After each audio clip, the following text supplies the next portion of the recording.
प्यारे बच्चों, आज फिर हम इकाई 10 चैप्टर दोलन में ऊर्ध्वाधर दिशा में लटके स्प्रिंग की गति का अध्ययन करने जा रहे हैं। तो हमारा टॉपिक क्या है? स्प्रिंग से लटके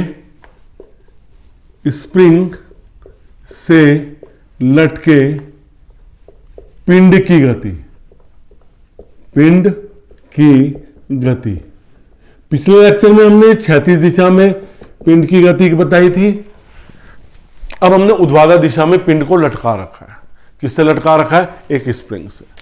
चित्र देखते हैं अपना। हमारे पास एक स्प्रिंग है, ये स्प्रिंग है हमारा, इसमें कोई भार नहीं लटका रखा। इसकी लंबाई कितनी है? Capital L.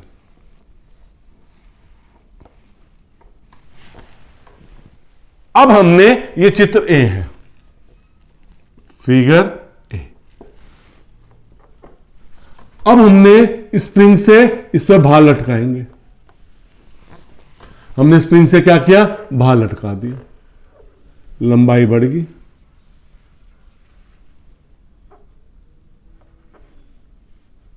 ये भार लटका रहा हमने एम जी। ये भार क्या हो गया? लटका हुआ है नीचे की ओर। कितनी लंबाई बढ़ी इसकी? एल लंबाई बढ़ेगी। केंद्र बिंदु तक लेंगे। किससे लेंगे? केंद्र बिंदु तक। ये लंबाई, सॉरी हमने वेट लटकाया ना, हम यहां तक लेंगे लंबाई, एल लंबाई यहां तक थी स्प्रिंग। ये फिगर बी है हमारी।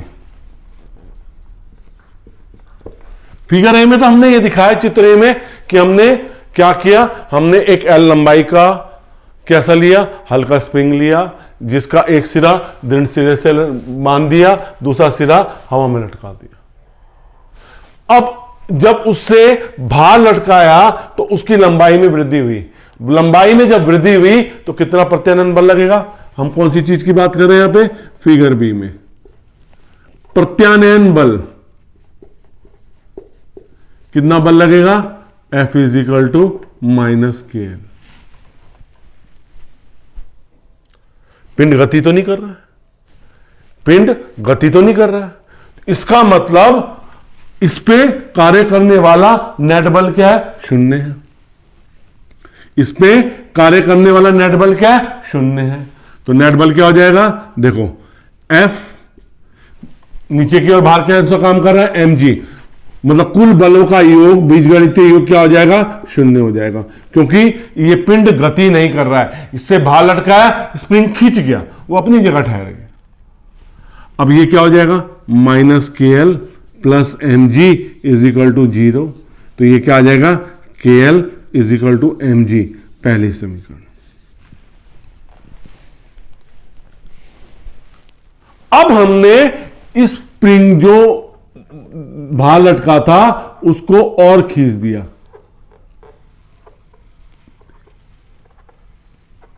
जब हमने खींच दिया, अब ये भार कितनी दूरी विस्थापित हो गया? y दूरी विस्थापित हो गया।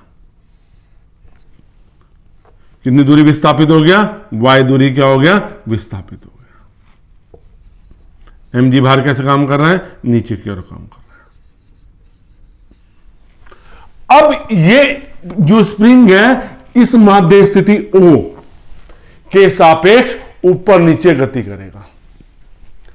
यहां पे इस समय बल क्या लग रहा था? यहां पे बल प्रत्यानयन बल अंदर की ओर लग रहा था। यहां पे प्रत्यानयन बल F1 कैसे लग रहा है? ऊपर की ओर लग रहा है, माध्य स्थिति की ओर लग रहा है। ये माध्य स्थिति के लग रहा है। ये फिगर सी होगी आपकी। तो अब हम माध्य स्थिति क्या लेंगे? O, जो स्प्रिंग की वास्तविक स्थिति थी। आपने भार लटकाया, एल लंबाई बढ़ी, कोई दोलन नहीं हो रही। जब हमने खींचा, खींच के छोड़ दिया, तो इसने O बिंदु के सापेक्ष क्या करने लगे?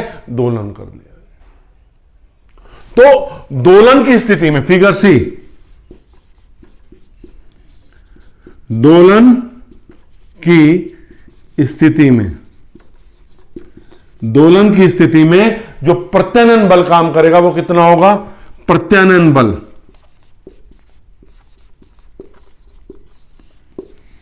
F1 is equal to minus K L plus Y, right. अब कुल बल कितना कार्य करेगा? पिंड पे लगने वाला कुल बल कितना कार्य करेगा? पिंड पर लगने वाला कुल बल, कुल बल कितना हो जाएगा? एफ प्रत्यानयन बल plus M G, F minus K L minus K Y plus M G. इस एफ की जगह हम एम एल्फा कर देंगे कि जो पिंड जो दोलन कर रहा है ऊपर नीचे, कैसे कर रहा है वो दोलन? ऊपर नीचे। तो कुल बल को हम किससे रिप्रेजेंट कर लें? F2 से रिप्रेजेंट कर देते हैं। तो F2 कितना हो गया? M alpha. यहां F2 क्या है? एम एल्फा के बराबर है, क्योंकि जो पिंड दोलन कर रहा है वो अपनी माध्य स्थिति के ऊपर और नीचे दोलन कर रहा है, उसमें जो त्वरण उत्पन्न हो रहा है वो अल्फा है। तो एम एल्फा किसके बराबर हो जाएगा? देखो के एल एम जी से कट जाएगा, के एल एम जी के बराबर है, ये के एल एम जी से कट गया।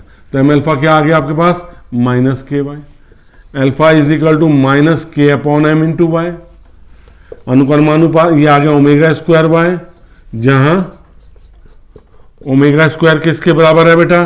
के बाय एम के। तो अल्फा अनुक्रमानुपाती क्या हो गया? Minus Y. कौन सी गति कर रहा है? सरल आवर्त गति। ये सरल आवर्त गति कर रहा है।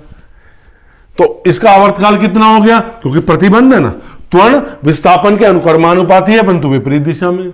तो इसका आवर्तकाल क्या होगा? T is equal to pi by omega, 2 pi under root K by M, T is equal to 2 pi under root M upon के।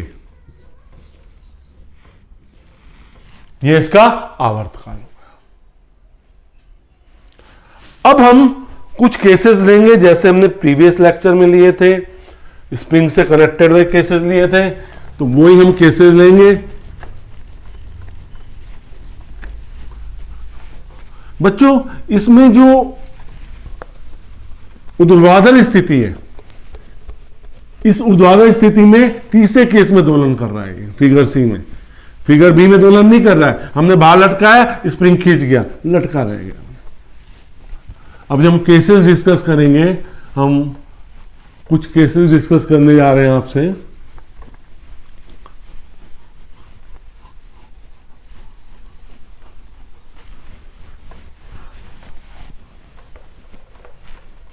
देखिए, अब हम दो स्प्रिंगों के बीच में पिंड रखेंगे। कहां रखेंगे? दो स्प्रिंगों से लटके पिंड की गति। किसकी गति? दो स्प्रिंगों से लटके पिंड की गति। ठीक, हम इसमें पहली फिगर लेंगे, पहला केस लेंगे। इस केस में हम क्या लेंगे? हमारे पास एक दृढ़ आधार है, उससे दो स्प्रिंग लटके हुए हैं।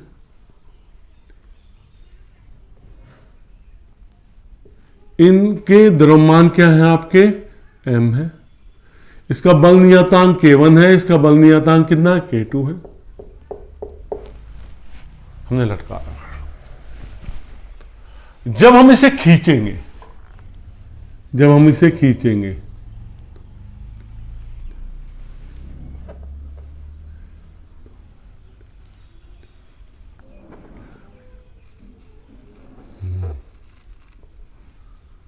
m कितनी दूरी विस्थापित हो गया? ये y दूरी, समान दूरी।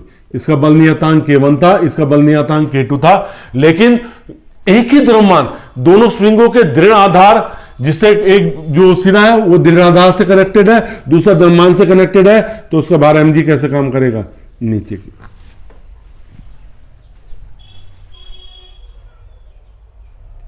तो जो प्रत्यानयन बल है कैसे काम करेगा? प्रत्यानयन बल अंदर की ओर काम करेगा। कुल बल है ये, एफ जो है कुल बल है। तो F1 कितना हो जाएगा पहले स्प्रिंग के लिए प्रत्यानयन बल -k1y। F2 कितना हो जाएगा -k2y। कुल प्रत्यानयन बल कितना हो जाएगा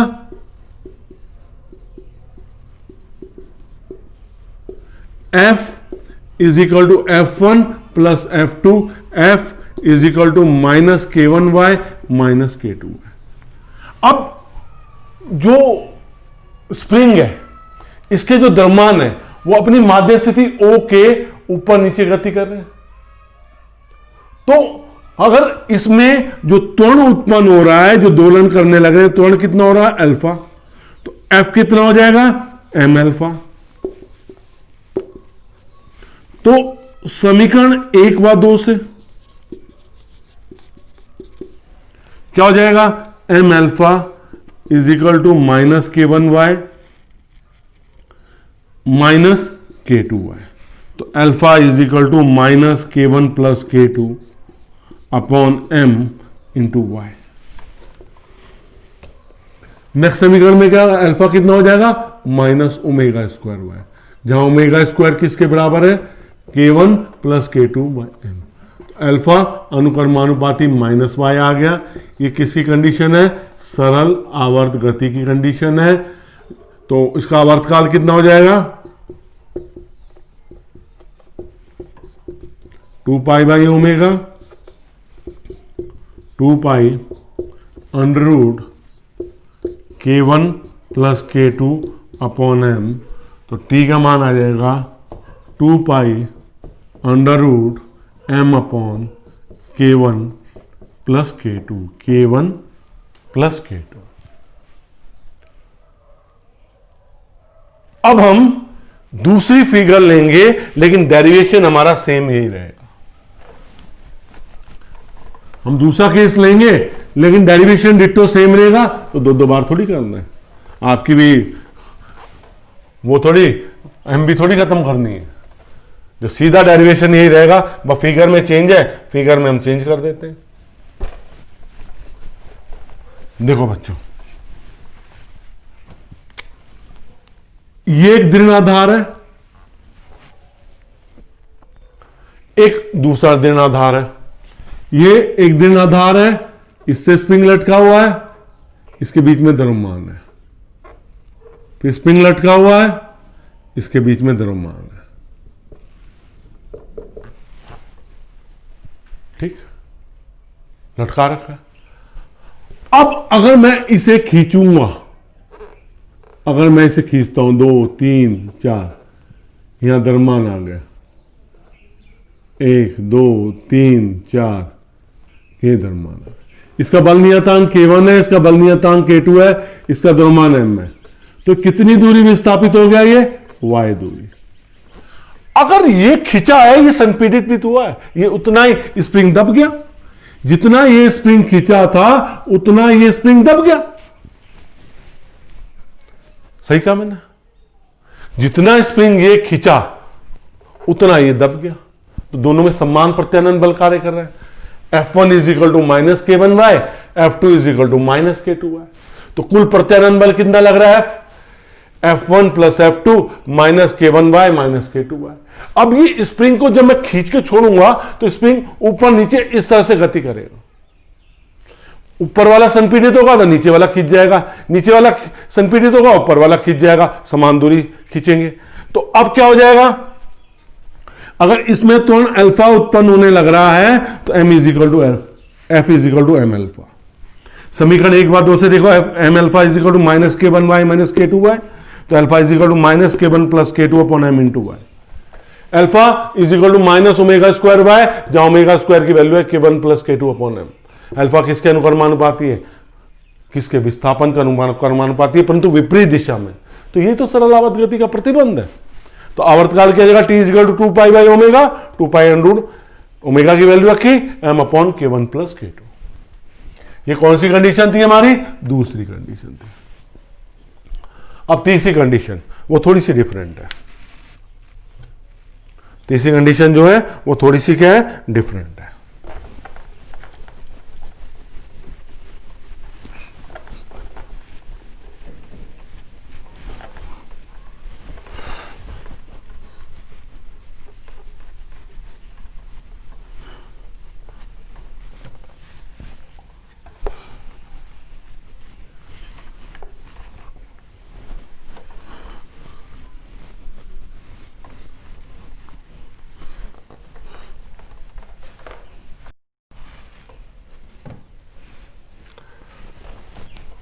अब हमारी फिगर चेंज हो जाएगी। अब हम क्या करेंगे, एक दृढ़ आधार है मेरे पास, ये दृढ़ आधार है, इससे एक स्प्रिंग को लटकाया 1 2 3 4, फिर दूसरे स्प्रिंग को लटकाया, यहां से द्रव्यमान लटका रखा है। इसका बल नियतांक कितना है, K1, इसका K2। अब इसे खींच दिया 2 3 4, 1 2 3 4, ये यहां से टोटल y दूरी विस्थापित हुआ। इसका विस्थापन तो हम दिखा रहे हैं, कितना है, y1 है। कितना विस्थापन है, y1 है, यहां तक का ये टोटल विस्थापन y है। ठीक बच्चों, तो जो हमारा कुल विस्थापन है y इज इक्वल टू कितना है, y1 प्लस y2 है। ये समीकरण 1 हो गया। अब जब हम इन स्प्रिंग को, दोनों स्प्रिंग किस में, श्रेणी क्रम में, तो समान प्रत्यानयन बल आरोपित होगा। श्रेणी क्रम की एक विशेषता होती है, जब हम श्रेणी क्रम में स्प्रिंगों को जोड़ा है हमने, तो इनके क्या होंगे, समान विस्थापन होगा। इनमें जब समान विस्थापन होगा तो समान प्रत्यानयन बल काम कार्य करेंगे। तो प्रत्यानयन बल कितने हो जाएंगे, प्रत्यानयन बल F is equal to minus K1/1, तो y1 is equal to F upon minus K1। इसी प्रकार दूसरे स्प्रिंग के लिए F is equal to minus K2/2, तो y2 is equal to minus F upon K2। अब समीकरण 1 में, समीकरण 1 से जब हम समीकरण 1 से देखेंगे तो क्या हो जाएगा, y is equal to minus F upon K1 minus F upon K2, तो y is equal to minus F 1 upon K1 plus K2 K1, तो y is equal to minus F K1 plus K2 upon K1 K2, F is equal to minus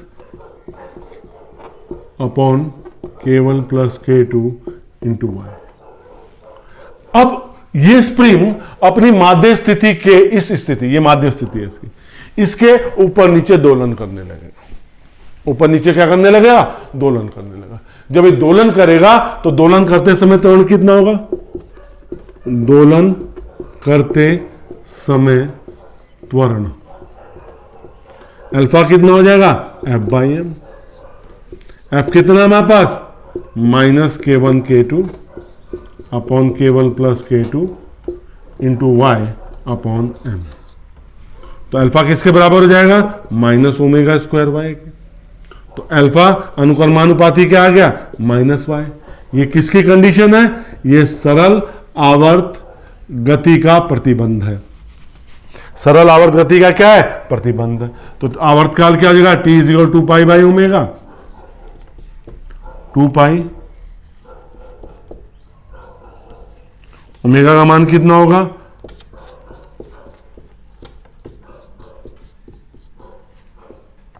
into m, तो ये जगह 2 pi under root m plus K2 upon K1 K2। तो बच्चों ये जो सूत्र है, ये न्यूमेरिकल मतलब संख्यात्मक प्रश्न करने के लिए बहुत सहायक होते हैं। अब मैं आपको कुछ विशेष तथ्य बता रहा हूं।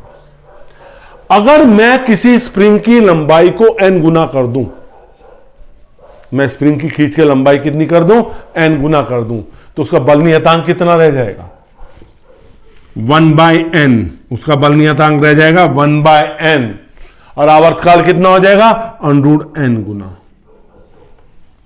अगर मैंने स्प्रिंग की खींच के लंबाई n गुनी कर दी तो उसका बल नियतांक 1/n रह जाएगा, ठीक है, और आवर्तकाल कितना हो जाएगा, √n गुना बढ़ जाएगा।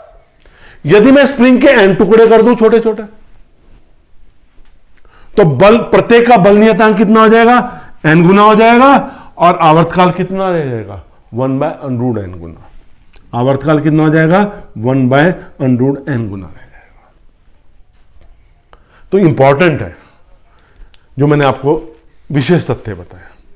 बच्चों, आपको अगर मेरा पढ़ाना समझ में आ रहा है, जिस तरह से मैं आपको संपूर्ण अध्याय की वीडियो उपलब्ध करा रहा हूं, कोशिश कर रहा हूं कि आपको समझ में आए, और समझ में आ रहा है तो मैं वीडियो को लाइक जरूर कीजिए, शेयर कीजिए अपने साथियों के साथ, और सब्सक्राइब नहीं किया है चैनल को सब्सक्राइब जरूर कीजिए। इसी तरह आपको साधारण सरल भाषा में भौतिकी के वीडियो उपलब्ध होते रहेंगे और आपकी भौतिकी रोचक बनती जाएगी। बहुत बहुत धन्यवाद।